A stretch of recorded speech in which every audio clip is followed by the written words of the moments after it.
ஒவ்வொரு தடவை இருமும் போதும் சரி தும்மும் போதும் சரி யூரின் லீக் ஆகிட்டே இருக்கா? அப்போது இந்த பதிவை முழுசாக பாருங்கள்.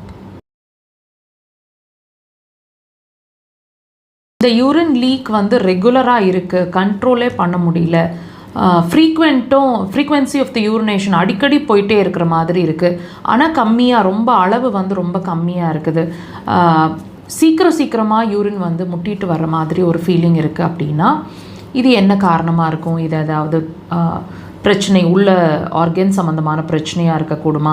ட்ரீட்மெண்ட் எடுக்கணுமா? இது என்ன ட்ரீட்மெண்ட்னால் என்ன மாதிரி ட்ரீட்மெண்ட்ஸ் எடுத்தால் சிறப்பாக இருக்கும்? எல்லாமே இந்த பதிவில் பார்த்து தெரிஞ்சுக்கலாம். நாங்கள் நிறைய பதிவில் உங்களுக்கு கிளாரிட்டி கொடுத்துட்டே இருக்கிறோம்.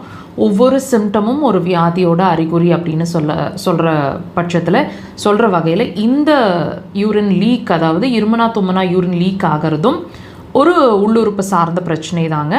இந்த சிம்டமையும் நீங்கள் அப்படி தான் கன்சிடர் பண்ணிக்கணும். எந்த உறுப்பு சார்ந்த உங்களோட சிறுநீர் பை, அதாவது அப்சல்யூட்டாக டைரெக்டாக அதுதான் உங்களுக்கு சொல்ல வருது. அதாவது ஒரு ஸ்ட்ரென்த் இருக்கணும், உங்களோட யூரினரி பிளாடருக்குன்னு ஒரு ஸ்ட்ரென்த் இருக்கணும். அந்த ஸ்ட்ரென்த் வந்து வித் ஹோல்டிங் கெப்பாசிட்டி அப்படின்னு சொல்லுவாங்க. நீர், அதாவது யூரினை வந்து கொஞ்சம் கொள்கிற அளவுக்கு, அதாவது யூரின் பேக் ஃபுல்லாகிற வரைக்கும் நமக்கு அந்த யூரின் அர்ஜ் வரக்கூடாது. ஒன்ஸ் வந்து அந்த யூரின் பேக் ஃபுல்லாகிடுச்சு அப்படின்னா நமக்கு அந்த அர்ஜ் வரணும். அது வரைக்கும் அந்த யூரினை வந்து ஹோல்ட் பண்ணுறதுக்கு அதுக்கான ஸ்ட்ரென்த் இருக்கணும், அந்த யூரினரி பிளாடருக்கு ஸ்ட்ரென்த் இருக்கணும். அது வீக்காக இருந்துச்சு அப்படின்னா தான் அந்த ஹோல்டிங் கெப்பாசிட்டி அதுக்கு இருக்காது. அப்போது இருமுனாலோ தும்முனாலோ யூரின் லீக் ஆகிற மாதிரி ஒரு சுச்சுவேஷனோ அல்லது ஃப்ரீக்வன்சி அடிக்கடி யூரின் போயிட்டே இருக்குது அப்படிங்கிற மாதிரி ஒரு சுச்சுவேஷனோ எழும்.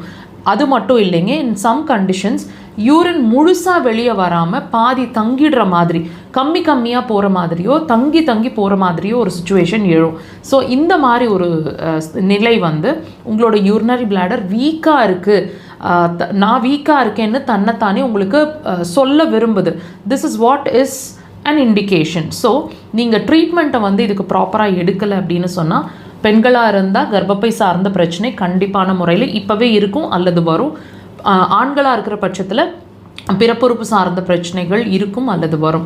தயவு செய்து இதுக்கான சிகிச்சையை இம்மீடியட்டாக ஸ்டார்ட் பண்ணுங்கள். பெரிய பிரச்சனைகளோ அல்லது உறுப்பு பாதிக்கிற அளவுக்கோ அதை நெக்லெக்ஷனில் வைக்க வேண்டாம். ட்ரீட்மெண்ட் அப்படிங்கிறது அக்குபஞ்சர் சிறந்த தீர்வாக இருக்கும். கண்டிப்பாக ட்ரை பண்ணுங்கள்.